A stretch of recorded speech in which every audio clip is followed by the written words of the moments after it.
personne n'est irremplaçable. Vraiment? Vous avez déjà entendu cette phrase, n'est-ce pas? Peut-être au travail, dans une discussion entre collègues, ou même dans votre entourage.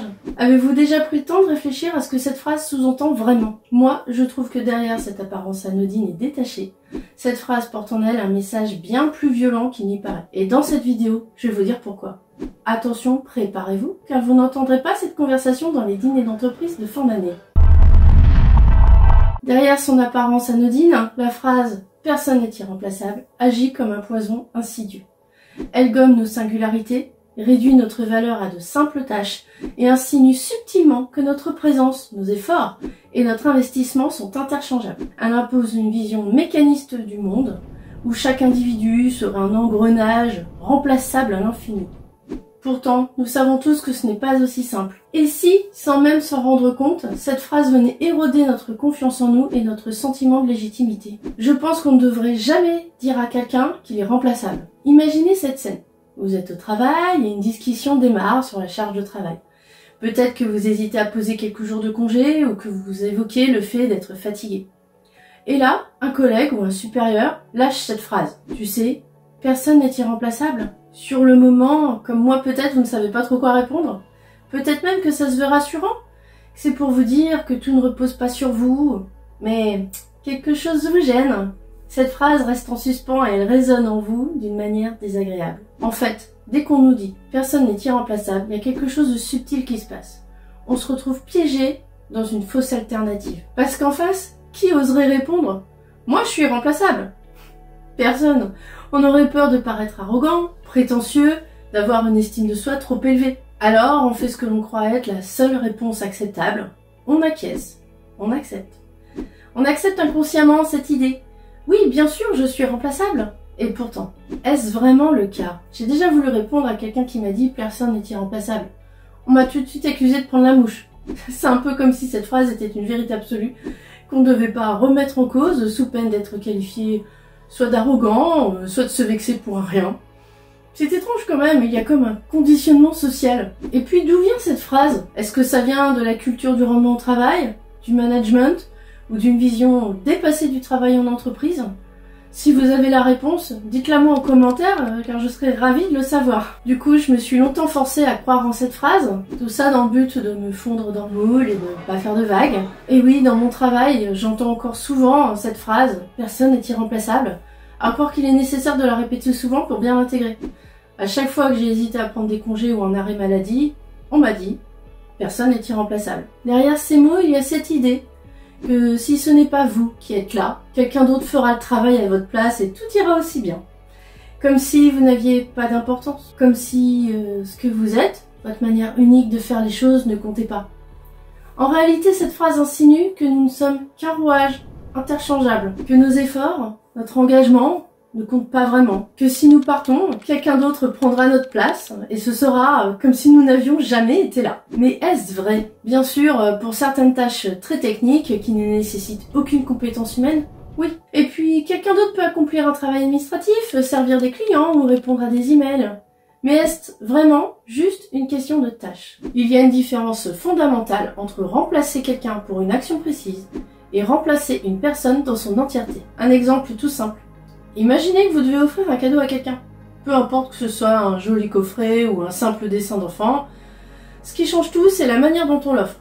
Si vous le tendez avec douceur et attention, ce n'est pas du tout la même chose que si vous le jetez froidement sur la table. Dans le travail, c'est pareil.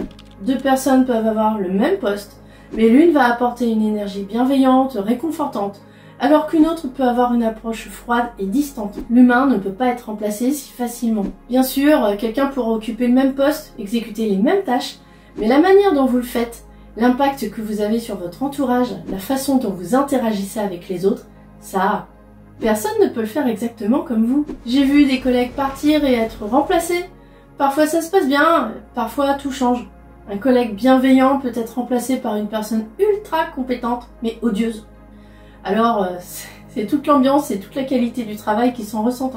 C'est plus du tout la même chose. Nous ne sommes pas juste des exécutants de tâches. Nous avons des qualités humaines qui influencent ce que nous faisons, comment nous le faisons, et ça impacte tout notre environnement. Si la phrase « personne n'est irremplaçable » était vraie, à chaque fois qu'une personne change dans l'entreprise, tout continuerait exactement de la même manière, sans impact et sans changement.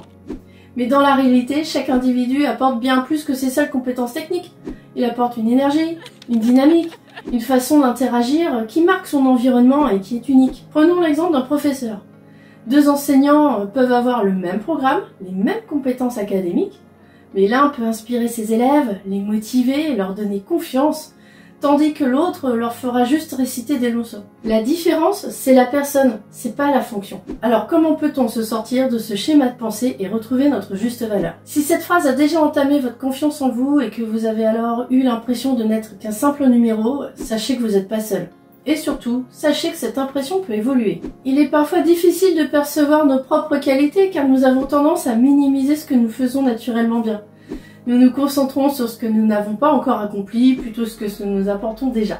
Imaginez une équipe de travail. Tout le monde a un rôle défini, des tâches précises à accomplir. Pourtant, il y a toujours cette personne vers qui l'on se tourne lorsqu'un problème survient. Celle qui sait toujours rassurer. Celle qui apporte une dynamique unique à l'ensemble. Elle ne réalise peut-être pas à quel point sa présence influence l'ambiance générale, mais si elle venait à partir, tout le monde le remarquerait immédiatement. Ce que vous pouvez faire, c'est commencer à observer ces petits détails qui font de vous une personne unique. Ce n'est pas de l'ego, ce n'est pas de la prétention, c'est simplement une prise de conscience légitime. Demandez-vous, qu'est-ce que j'apporte de spécifique à mon travail, à mon entourage? Quelle est ma manière unique de faire les choses? Comment mon absence impacterait-elle les autres au-delà des tâches elles-mêmes?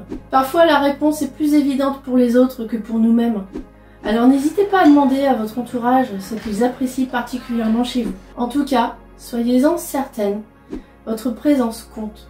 Vos qualités humaines ne peuvent pas être copiées. Elles font de vous une personne unique et précieuse. Bon, et maintenant, si on vous disait « personne n'est irremplaçable », que pourriez-vous répondre? Dites-le moi en commentaire, je serais ravie de vous lire.